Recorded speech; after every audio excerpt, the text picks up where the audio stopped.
या गावातील जुन्या पिढीतील लोकांकडून साधारणतः 1983 ते 84 मध्ये भगवान शंकराचे छोटेसे कौलारू मंदिर उभारण्यात आले. मंदिराच्या उद्घाटन प्रसंगी उपस्थित गुरुजींनी सिद्धेश्वर मंदिर असे या शिवमंदिराचे नामकरण केले. नमस्कार मित्रांनो, मी नितेश साखळे. तर आज श्रावण महिन्यातील प्रथम सोमवारला सुरुवात झालेली आहे. सिद्धेश्वराच्या मंदिरामध्ये शिवभक्तांची खूप गर्दी झालेली आहे. शिवभक्त आपल्या मंदिरामध्ये दर्शनासाठी येत आहेत. सिद्धेश्वराचं मंदिर दाखवणार आहे. चला जाऊया आपण सिद्धेश्वराचं दर्शन घ्यायला.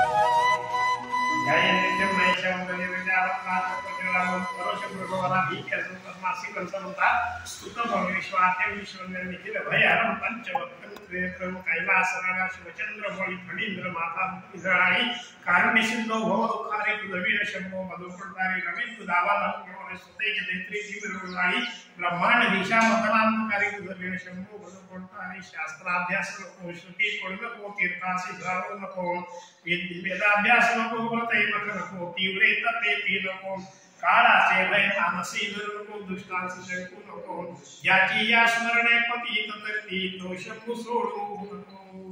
शंभू ओम हर महादेव. त्याच शिवमंदिराचा जीर्णोद्धार 9 मे 2025 रोजी या शुभ दिवशी करण्यात आला. जीर्णोद्धाराच्या मंगलमय प्रसंगी मंदिरामध्ये देवाची पूजा अर्चा, भजन, आरत्या, एकंदरीत भक्तिमय वातावरण उभा राहिला आणि हा क्षण आम्हाला अनुभवायला मिळाला. आमच्यासाठी हा क्षण अविस्मरणीय आहे. हा दिवस आम्ही कधीच विसरू शकत नाही आणि हा दिवस आमच्या आयुष्यात पुन्हा पुन्हा येऊ हीच सिद्धेश्वरचरणी प्रार्थना आहे. या मंदिरात नंदी आणि शिवलिंग यांचे दर्शन तर होतेच, पण या मंदिराचे खास आकर्षण आहे ते म्हणजे आपल्या मनातील इच्छा पूर्ण करणारा इच्छापूर्ती धूम्रवर्ण श्री गणेश. पुराणामध्ये असं म्हटलं आहे की शिवपार्वतीच्या लग्नात पूजिले होते गणेश दैवत, ऐसे मुद्गल पुराणात स्पष्ट आहे वर्णिले. अशा या गणेशाचे आपणही दर्शन घ्या आणि मनातील इच्छा पूर्ण करा. या मंदिरातील गाभाऱ्याच्या वरच्या बाजूस साधारणतः 15 फुटी उंच असा देखणा घुमट पाहायला मिळतो. आपल्याला इथे पाहायला मिळते की पाण्याने आणि दुधाने भरलेली ही गळती आपल्या पिंडीवर पाहतोय आपण. गळती चालू आहे. पिंडीवर केलेला अभिषेक हा खाली सोडलेला असतो. पायांचा स्पर्श होऊ नये यासाठी काही मंदिरात अर्धी प्रदक्षिणा घातली जाते. हा पाणी आपल्याला बघा इथे सोडलेला दिसतोय आणि इथून पुढे हा पाणी आतमध्ये जमिनीमध्ये जातो. त्यामुळे समोर जे गेट लावलेले आहे ते त्यासाठीच कोणाचाही पायाचा स्पर्श होऊ नये यासाठी ते बंद केलेलं आहे. तर शंकराच्या मंदिरात दर्शन कसं घ्यावं आणि प्रदक्षिणा कशी घालावी हे इथे आपल्याला या मंदिराचे पुजारी श्री दीपक भाटकर प्रदक्षिणा घालत असताना आपल्याला पाहायला मिळत आहेत.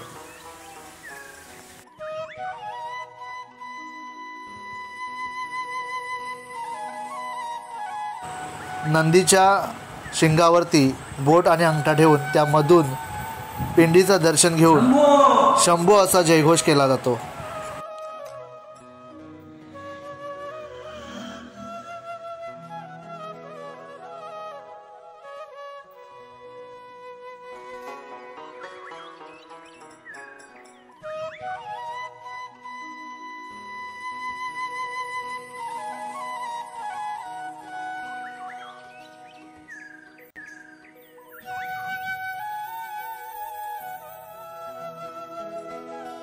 अशा प्रकारे ही अर्धी प्रदक्षिणा घातली जाते.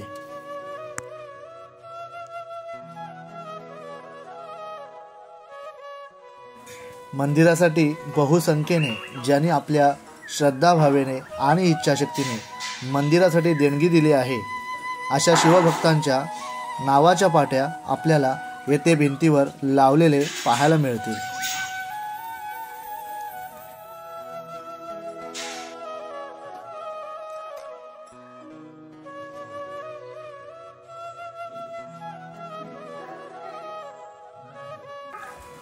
श्रावणी सोमवार असो किंवा इतर वार असो, या प्रत्येक दिवसाला धूम्रवर्ण गणपती आणि शिवलिंग याचं दर्शन घेण्यासाठी प्रत्येक भाविक हा मनोभावाने इथे दर्शनासाठी येत आहे आणि आता दर्शनाची सुरुवात झालेली आहे.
दर्शन घेऊन मंदिरातून बाहेर पडताच आपले लक्ष वेधून घेते ते कोल्हापुरी काळ्या दगडापासून बनवलेले तुळशी वृंदावन.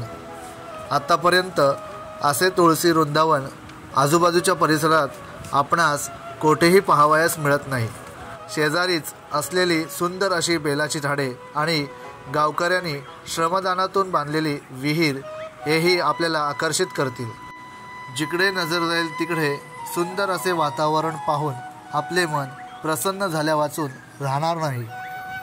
प्रेम देवाला अर्पावे, इच्छित देवाशी मागावे. मग कधी येत आहे देवाचे दर्शन घ्यायला? श्रावणी सोमवारचा व्हिडिओ आवडला असेल तर व्हिडिओला लाईक करा आणि हो, तुमच्या गावामध्ये कोणत्या देवाचं मंदिर आहे हे नक्कीच कमेंट करून सांगा आणि चॅनलवर नवीन असाल तर सबस्क्राईब करायला विसरू नका. तोपर्यंत धन्यवाद.